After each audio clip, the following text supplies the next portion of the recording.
लड़ना है, झगड़ा करना है, तो अपनी गलत प्रवृत्तियों से झगड़ा करो। ये दुनिया तुम्हें महापुरुषों की श्रेणी में ले जा करके बेटा। आदमी छोटी मोटी लड़ाइयों को बहुत बड़ी जीत समझता है। दो भाई लड़ गए, जीत गए तो अरे हम तो बहुत बड़े विश्व विजेता बन गए। इन जीतों में, छोटी जीतों से खुश मत हो। यदि क्रोध को जीतना है तो ध्यान रखिए मान्यवर, बात छोटी है, बात बहुत बड़ी है।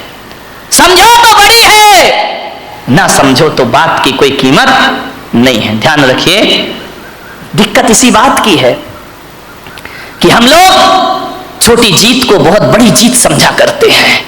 क्या होगा, किसी से बहस करने में जीत गए, ये बहुत बड़ी जीत नहीं होती है। जीते हो किसी ने देश तो क्या, हमने तो दिलों को जीता है। ध्यान रखिए, दिलों को जीतने का प्रयास करिए। किसी से लड़के जीत गए तो बहुत बड़े विजेता या सम्राट नहीं कहला जाओगे। एक बात याद रखना, यदि कमठ जीत भी जाता तो दुनिया उन्हें पारसनाथ नहीं मानती। रावण जीत भी जाता तो राम की तरह उनके मंदिर नहीं बनाए जाते। ध्यान रखना, रावण हार गया, राम जीत गए। लेकिन एक बात ध्यान रखना, राम इसलिए महान नहीं है कि उन्होंने रावण को मारा है।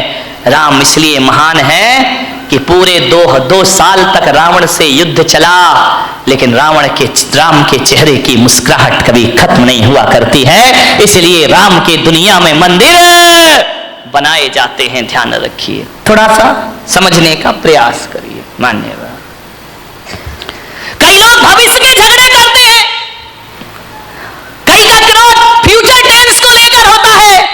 मेरा क्या होगा, कल कह रहा था ना वो सेठ, मेरे बच्चों का क्या धत तेरे की सामान 100 बरस का पल की खबर। क्यों जोड़ रहा, क्यों इतना सब कुछ कर रहा, आने वाली पीढ़ी के लिए जोड़ करके जा रहा हूं, उनका भविष्य बना रहा हूं। अपना बच्चों का भविष्य बनाने में भाई का भविष्य बिगाड़ देते हो। आप विचार करिए, अपनी आने वाली पीढ़ियों के भविष्य के लिए वर्तमान पीढ़ियों को आप तबाह कर देते हो। ध्यान रखना है मान्यवर, भविष्य को लेकर क्रोध करते हैं। एक मुल्ला नसरुद्दीन था, वो बंबई जा रहा था, पूना से, यहां से तुम्हारी बारामती से बंबई जा रहा था। बेटा स्कूल से आया, जैसे ही स्कूल से बेटा आया उसने बैग रखा, मुल्ला ने तड़ा तड़ 10-20 चांटे जमा दिए उसके गाल में। पत्नी बोली, यार तुम्हारा दिमाग खराब हो गया है, बच्चा अभी स्कूल से आया है और तुमने इसको 10 चांटे लगा दिए। अरे मुल्ला ने कहा तू चुप खड़ी रह, तू बीच में मत बोल। अरे तो बोले तू मार काय को रिया है, बोले मैं बंबई जा रहा हूं इसलिए इसकी पिटाई कर रहा हूं। अरे यार ये कोई बात है कि तुम बंबई जा रहे हो बच्चे की पिटाई कर रहे हो। अरे बोले मार लेने दे आज इसको जी भर के। अरे बोले तू कैसा बाप है भाई, एक बाप बच्चे से दूर जाता है तो गले लगाता है, प्यार करता है, और तू इसकी पिटाई कर रहा। मुल्ला ने कहा आज इसे जी भर के पीट लेने दे, मैं बंबई जा रहा हूं, महीने भर लौट के नहीं आऊंगा, आज इसे पिटाई करके जाऊंगा। अरे पत्नी ने कहा कि यार मार क्यों रहा है, बोले तू नहीं समझेगी, मार इसलिए रहा हूं कि अब मैं महीना भर तो घर आऊंगा नहीं, परसों इसका रिजल्ट आने वाला है और मुझे मालूम है फेल होगा, और जब मैं यहां नहीं रहूंगा तो इसे मारेगा कौन। तेरे की आदमी, फिजूल की बातों के झगड़े हमारे घरों में हुआ करते हैं। जेठानी लड़ती है, पति समझाता है कि झगड़ा मत कर, तुम कुछ नहीं समझते हो, तुम्हें अपने बच्चों का भविष्य दिखाई नहीं दिया करता है, भविष्य को लेके झगड़े कर रहे हो। एक बात ध्यान रखिए, न भूत को स्मरण करो न भविष्य की चिंता करो, वर्तमान में जियो और वर्धमान बन करके खड़े हो जाइए, आपके जीवन की समस्याओं का हल हो जाएगा। जो वर्तमान में जिएगा वो वर्धमान होगा, जो भूत में जिएगा भूत बन जाएगा। भविष्य हमारे हाथ में होता नहीं है, ध्यान रखिए। मान्यवर, किस बात के झगड़े होते हैं, छोटी छोटी बातों में लड़ जाते हैं हम लोग। दिक्कत इस बात की है, जहां 4 लोग मिलते हैं, बात की शुरुआत तो बहुत अच्छे से होती है, इतने अच्छे से, लेकिन एंड बहुत बुरा हुआ करता है। लास्ट में हमारी सभाओं का, हमारी मीटिंगों का अंत लड़ाई झगड़े से हुआ करता है। इकट्ठे तो होते हैं, आओ बैठो कुछ विचार विमर्श करेंगे, ऐसा विचार विमर्श होता है कि बाद में हाथापाई पर नौबत आ जाया करती है। मान्यवर, आज संसद में क्या हो रहा है, विधानसभा में क्या हो रहा है, माइक फिक रहे हैं, कुर्सियां फिक रही हैं, जूते फिक रहे हैं, ये देश का आदर्श हो गया है। क्या प्रेरणा लेगी जनता इन लोगों से। मान्यवर, जीवन को महान बनाना है तो सहन करना सीखिए। सहनशीलताएं खत्म हो गई हैं हमारी। दो बात किसी की कोई बर्दाश्त नहीं करता है। पति कहता है मैं पत्नी की नहीं सुनूंगा, पत्नी कहती मैं तुम्हारी नहीं सुनूंगी, सास कहती मैं बहू की क्यों सुनूं, बहू कहती है मैं बुढ़िया की क्यों सुनूं। अब तुम अपने घरों में तो किसी की सुनना नहीं चाहते हो और मेरे कमरे में आके मुझे सब सुना के चले जाते हो। तो भैया जब सास नहीं सुन रही, बहू नहीं सुन रही, भाई नहीं सुन रहा, देवर नहीं सुन रहा, तो पुलक सागर काहे को सुनेगा तुम्हारे। जो आता है वो मुझे सुना के हमारे घर में ये हो रहा वो हो रहा, इसका स्वभाव खराब उसका स्वभाव खराब। जब तुम नहीं सुन रहे तो मैं काहे को सुनूं।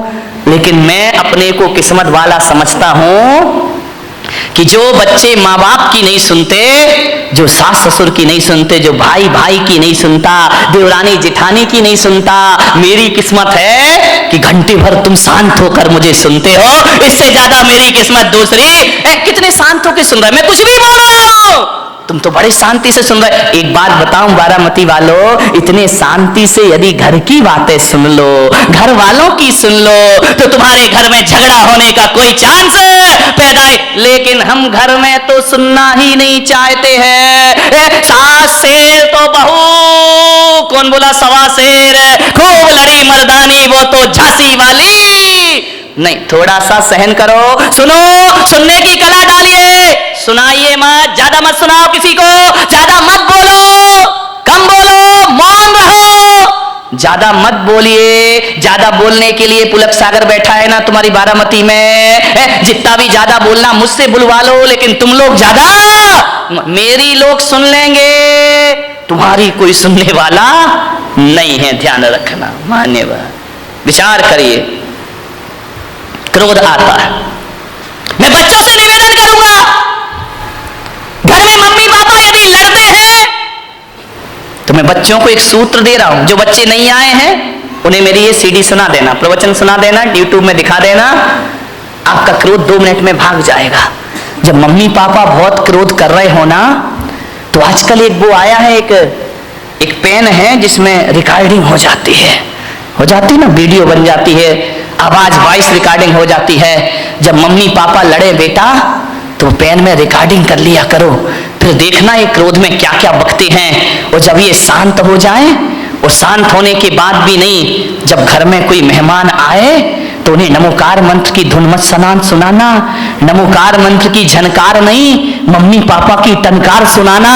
उस समय पता लगेगा कि हम क्रोध में क्या क्या बोल गए। क्रोध में ध्यान रखना, क्रोध में आदमी बेहोश हो जाता है, उसे होश नहीं रहता कि मुझे क्या बोलना है। एक बार एक आदमी तो क्रोध में इतना बोला, गुस्से में इतना बोला, अपने बच्चे को बोला, अबे गधे की औलाद। बच्चे ने कहा सही कह रहे हो बापू, ध्यान रखिए। बेचारा आदमी होश थोड़ी रहता, मैं गुस्से में बोल के आ रहा हूं, अबे गधे की औलाद। अब विचार करिए, उसने कहा, गुस्से में एक पति ने पत्नी से कहा कि क्यों नहीं, जब तेरी शादी हुई थी तू पागल थी क्या, जो मेरे से शादी, पागल थी क्या जो शादी के समय तूने नहीं देखा मुझे, अब तुझे गुस्सा आ रहा है, पागल थी क्या। पत्नी ने कहा पागल नहीं होती तो तुझसे शादी काहे को करती, ये पागल ही तो था। एक महाभारत का युद्ध हुआ इस देश में।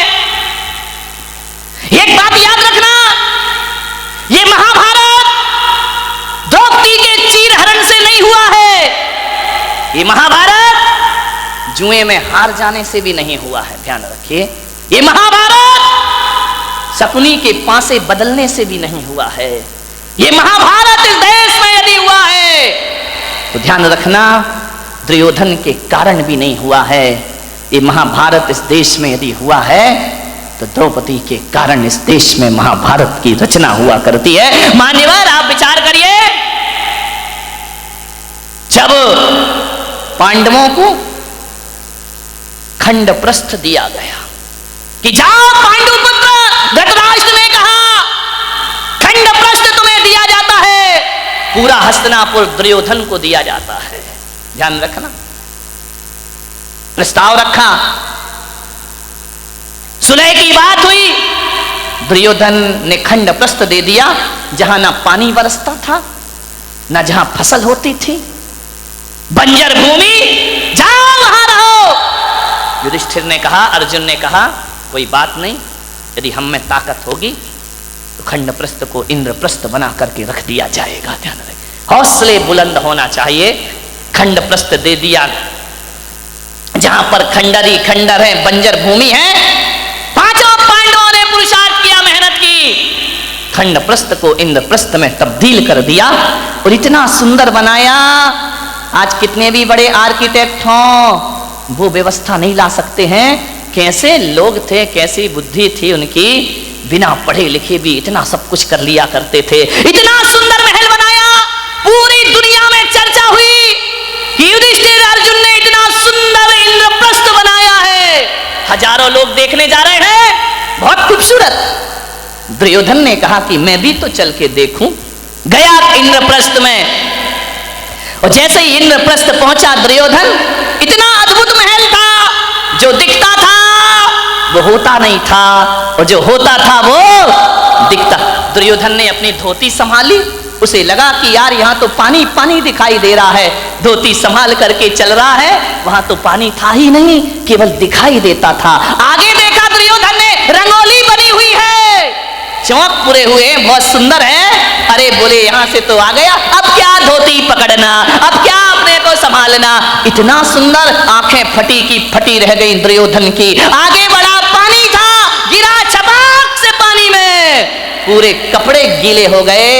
जोरदार अट्ठास हुआ झरोके से, बड़ी जोर से व्यंग की हंसी आई। उसने कहा देवर जी ये क्या हो गया। द्रौपदी की आवाज आई, गिर गए। अरे संभल के चलना सीखो देवर जी। पानी में गिरा हुआ दुर्योधन भीगा हुआ। द्रौपदी ने कहा गिर गए ना, अब पता पड़ा कि इंद्रप्रस्थ क्या है और हस्तिनापुर क्या है। अरे तुम कैसे संभलोगे, अंधे का पुत्र अंधा ही होगा।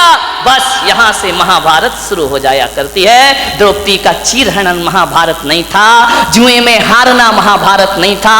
द्रौपदी का एक तीखा वचन कि अंधे का पुत्र अंधा ही होगा, बस इतनी सी वचन महाभारत की रचना करते हैं। ध्यान रखिए, उसी दिन दुर्योधन ने कसम खा ली कि आज जो अपमान तूने मेरा किया है, आज जो भरी सभा में तूने मेरा उपहास किया है, ठहर जा, एक दिन भरी सभा में तुझे नग्न नहीं किया तो मेरा नाम भी दुर्योधन नहीं होना चाहिए। इतनी सी बात ध्यान रखना। शब्द को संभाल के बोलिए, शब्द संभाल के बोलिए, शब्द के हाथ ना पाओ। ध्यान रखिए, एक वाणी जीवन को तबाह कर देती है।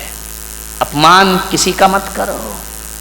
ध्यान रखना, बड़ा आदमी तो छोड़ो, छोटा सा तिनका का भी अपमान मत करना, वरना कितने भी बड़े योद्धा बन जाओ, एक तिनका आंख में चला जाए तो सारा युद्ध धरा रह जाया करता है। ध्यान रखिए, वाणी अच्छी बोलिए, किसी को अपमानित मत करिए। एक तीखे वचन ने, एक कटु वचन ने महाभारत की रचना कर दी। ध्यान रखिए, मीठा बोलो, अच्छा बोलो, विपत्तियों को आमंत्रण मत दो, मुसीबत को आमंत्रण मत दो। एक तीखा वचन हजार विपत्तियों को लेकर अपने साथ आया करता है। ध्यान रखिए, बोलो तो बोलो सदा मीठे वचन। ध्यान रखिए, जो काम शक्ति से नहीं होते वो काम मिठास से हो जाया करते हैं।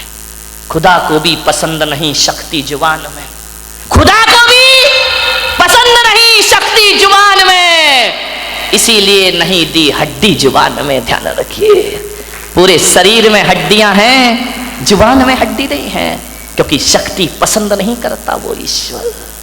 जुबान तो मुलायम होती है ना। ध्यान रखिए, जुबान जितनी मुलायम है, वचन उससे ज्यादा मुलायम होना चाहिए। एक बात याद रखना, जुबान में हड्डी तो बिल्कुल नहीं होती, एक भी हड्डी नहीं है जुबान में। लेकिन एक बात याद रखना बारामती वालों, उसमें हड्डी तो एक भी नहीं होती है, लेकिन ताकत इतनी है कि सारी हड्डियां तोड़वा के रख देगी। ध्यान रखना, एक भी हड्डी नहीं बचेगी। यदि वो अपनी पे आ गई तो सारी हड्डियां तोड़वा देगी तुम्हारी। बहुत महत्वपूर्ण है जुबान का, ध्यान रखना। आंख एक है, आंख दो है, काम एक है। ये आंख भी देखती है, ये आंख भी देखती है। कान दो है, दायां कान भी सुनता है, बायां कान भी सुनता है। नासा द्वार दो है, दाई नासिका, रामदेव बाबा अनुलोम विलोम दो होती है। ध्यान रखिए, विचार कर। बड़ी दिक्कत हो गई इस देश, किस्मत है मेरी कि इतनी महिलाएं और इतने पुरुष मेरे प्रवचन में आ रहे हैं, वरना टाइम किसके पास है? महिलाओं के पास तो और भी नहीं है। एक महिला से मैंने पूछा प्रवचन में नहीं आती? बोले नहीं आती महाराज। मैंने कहा क्यों नहीं आती है? बोले करूं क्या महाराज, रात को 12 बजे तक तो एकता कपूर जगाती है, रात को 12 बजे तक तो एकता कपूर नहीं सोने देती है, और सवेरे 4 बजे रामदेव बाबा जगा देते हैं। हम करें, कहां से आए तुम्हारे प्रवचन में? इतने बिजी हैं हम लोग। ध्यान रखिए, समझिए, मान्यवर। दो नासा द्वार है, काम एक ही है। दो हाथ है, काम एक ही है। दो पैर हैं, काम एक ही है, दोनों पैर चला करते हैं। लेकिन जुबान अकेली है, इकलौती है, इकलौती औलाद है अपनी लीलावती। साली लीला यही कराती है, यही रास लीला करा दे, यही राम लीला करा दे। लीलावती का सावधान, इस लीलावती से 2 अंगुल की जुबान 5 फीट के शरीर का सत्यानाश करा सकती है। ध्यान रखिए, ये जो लीलावती बैठी है ना, इस पे कंट्रोल रखो, कंट्रोल कंट्रोल। ध्यान रखिए, ये जो लीलावती है बहुत नटखट काम करती है, पूरे शरीर में अकेली है, इकलौती औलाद है इस मुंह की। लेकिन एक बात ध्यान रखना, ये जो लीलावती है ना, है तो अकेली, काम डबल करती है। ध्यान रखना, एक चखना और एक बकना। ध्यान रखिए, जो 2 है वो एक काम करते, जो अकेली है वो ये चखती भी है। और मीठा खाना याद रहा पर मीठा बोलना भूल गए। ध्यान रखिए, एक तोता तीखा तीखा खाता है, मिर्च खाता है तोता, मीठा मीठा बोलता है, और हम मीठा मीठा खाते में बोल दो तीखा तीखा बोलते हैं हमें जुबान से। जुबान को संभाल के रखो, वाणी सुंदर बनाओ। एक कितनी भी सुंदर महिला हो, खूबसूरत महिला हो, आसमान से उतरी हुई परी हो, ध्यान रखना, आप सोचते हो ना कि थोड़ी सी लिपस्टिक से हम बड़े अट्रैक्टिव लगेंगे। नहीं नहीं, कौन बोला महाराज हमारे पीछे क्यों पड़े हो तुम? ध्यान रख, लिपस्टिक लगा के आप सोचते कि हम सुंदर हो गए हैं। मैं आपसे निवेदन करता हूं, ओंठ कितने भी सुंदर बना लो, कितने भी लिपस्टिक लगा लो, कितने भी पतले ओंठ हो जाएं तुम्हारे, कितने भी गुलाबी ओंठ हो जाएं, लेकिन वाणी कड़वी हो तो बताइए आपका सौंदर्य कितनी देर टिकने वाला है? ओंठों का सौंदर्य ज्यादा नहीं टिका करता है। मुझे तो समझ नहीं आता है, ये महिलाएं लिपस्टिक लगा के अपने को सुंदर समझती हैं, आदमी तो लिपस्टिक नहीं लगाता ना। नहीं, बारामती का मुझे पता, लगाते हो क्या? नहीं लगाते ना। एक बात बताओ, ये सोचती है लिपस्टिक से सुंदरता बढ़ती है, तो लिपस्टिक लगा के सुंदर दिखने वाली देवी हो, बिना लिपस्टिक वाले पे क्यों मरती हो? फैसला करो, फैसला। ये तो लिपस्टिक जान इन पे देती है लोग। ध्यान रखिए, इसका मतलब है लिपस्टिक कितनी भी अच्छी हो, चेहरे की सुंदरता कितनी देर की? आधे घंटे। एक बात बताओ, एक सुंदर चेहरे को एक बार देखोगे, 2 बार देखोगे, 3 बार देखोगे, बार बार देखोगे, उस चेहरे से भी जी भर जाएगा। ध्यान रखिए, ध्यान रखना, ज्यादा सुंदर चेहरा कितने दिन अच्छा लगेगा? 1 साल, 2 साल। कितनी भी सुंदर पत्नी ले आओ बेटा, साल भर बाद तो वही हालत है कि वो बड़बड़ा रही है, अपन चुपचाप सुन रहे हैं बैठ करके। खाना खाएगी तभी बोलेगी। ध्यान रखना, ये आदमियों की जिंदगी इसी में, बेचारे हर थके हुए हारे हुए तो आते हैं दुकान से, वो जैसे ही आया और इनकी रामायण शुरू हो जाया करती है। देवरानी ने ये कहा, जिठानी ने वो कहा, तेरी अम्मा ने एक, परसते भी जा रही है। महिलाओं से निवेदन है, जब पति घर में आए तो उसकी थाली में रोटी परोसो, रोटी। दिन भर की किचकिच मत परोसो उसकी थाली में, वरना थाली फेंक करके इतना परेशान। उसी समय मैंने एक महिला से बोला, खाते ही समय क्यों बोलती हो? बोले खाते ही समय तो वो चुपचाप सुनता है, मुंह में रोटी रहती है, सुनते रहता है, अपन बोलते जाओ, देवी बोलते जा रही, बोलते जा रही, बोलते जा रही है, वो बेचारा खाते जा रहा, खाते जा रहा। क्या करे, इधर सुने या इधर सुने, खा रहा। ऐसी हालत है जैसे सड़क के किनारे भुट्टा सिकता है ना, भुट्टे नहीं सेकते रहते, वो एक हाथ से हवा करते जा रहा, भुट्टा सिकते जा रहा, हवा करते जा रहा, भुट्टा सिकते जा रहा, रोटी पटकते जा रही, भुट्टा सिकते जा रहा, सिकते जा रहा, सिक गया भुट्टा। क्या रोटी खाए बेचारा। ध्यान रखो, खाते समय तो कहा है कुत्ते को भी परेशान, ये तो फिर क्या बोली, इतनी तेज है बारामती की महिलाएं, इतनी तेज इतनी तेज इतनी तेज कि एक दिन दो पति पत्नी बाजार गए, पति ने पत्नी से कहा तू कहे फैशन है, तू कहे तो एक कुत्ता खरीद ले। पत्नी ने ऊपर से नीचे तक देखा, बोली क्या जरूरत है, बोली जब से तुम मिले हो। कौन बोला हर तमन्ना पूरी हो गई मेरी, ध्यान रखिए। एक बच्चा रो रहा था, बहुत जोरों से रो रहा था, पत्नी ने कहा देख भी नहीं सकते हो बच्चा रो रहा है, मैं खाना बना रही हूं। तो बोले पहले सुन तो ले, काय के लिए रो रहा है। अरे बोले जो भी रो रहा कर दो पूरा। बोले नहीं पहले सुन। बोले क्या, ये रो रहा है कि मुझे गधे पे बैठना है। तो पत्नी ने कहा कंधे पे बिठा के 3 चक्कर नहीं लगा सकते क्या। कुछ लोगों को घर जाके समझ में आएगा, ध्यान रखिए। एक बार यही दुर्घटना घट गई, एक बच्चे ने पूछा अपनी मम्मी से कि मम्मी एल्बम देख रहा था शादी का, बोले पापा घोड़े पे बैठ के आ रहे हैं। बोले हाँ। बोले मम्मी एक बात बताओ, ये शादी में दूल्हा घोड़ी पर बैठकर ही क्यों आता है, गधे पे बैठ के क्यों नहीं आता है। बोले बेटा एक गधा दूसरे गधे पे नहीं बैठ सकता है, ध्यान रखिए। मान मीठा बहुत मीठा बोलिए जिंदगी में, मीठी बाणी बोलिए, विचार करना है आपको, वाणी में मिठास भरो। लिपस्टिक से जीवन सुंदर नहीं होता है, लिपस्टिक की सुंदरता 1 दिन 2 दिन 3 दिन, साल भर बाद वो चेहरा बेकार लगने लगता है, ध्यान रखना।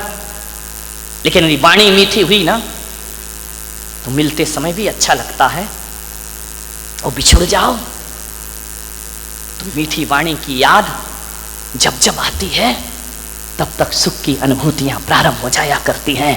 मीठी वाणी तो वो होती है बिछड़ने के बाद भी आदमी को याद रहा करती है, ध्यान रखिए।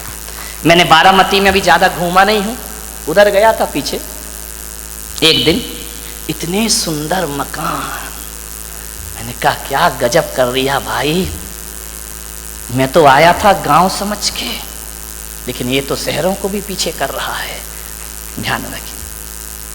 डाउट है तो ताली मत बजाओ, है ना। इतने सुंदर मकान, इतने सुंदर मकान, इतने खूबसूरत फर्नीचर लगा है मकानों में, विदेशी टाइल लगे हुए हैं, ध्यान रखना।